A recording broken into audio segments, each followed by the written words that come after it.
I attended a wedding, only for me to find out that the groom was actually my boyfriend. Story time. I've been dating my boyfriend for 8 months now. He's a private person, calm and very intentional. The kind of person that told me that, his family are traditional, so it is not time for me to meet them until we're ready to get married. And he would always tell me, marriage is gonna come. It's not just going to come now. He told me he was not ready for family pressure, so we should take it slow.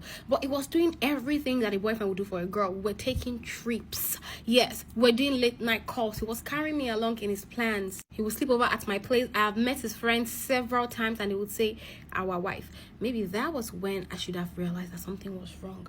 But, this man never gave me any reason to doubt him. So one particular day, he told me that he was traveling to another state, their hometown, for his cousin's wedding. And he said he was not going to be really available throughout the wedding, like the weekend, to talk to me or have a conversation, because he's an active groomsman, so he's going to be really occupied. I wanted to go to the wedding with him and I asked him if it was possible for me to go, but he said it was a family event that was going to be family packed, and everyone was going to try to be in our business, and this is his cousin's time. We're not supposed to make it about ourselves, so it is not the right time for me to meet his family. He would organize something more appropriate when the right time comes. I just said okay. I didn't think much of it. I was like, have fun.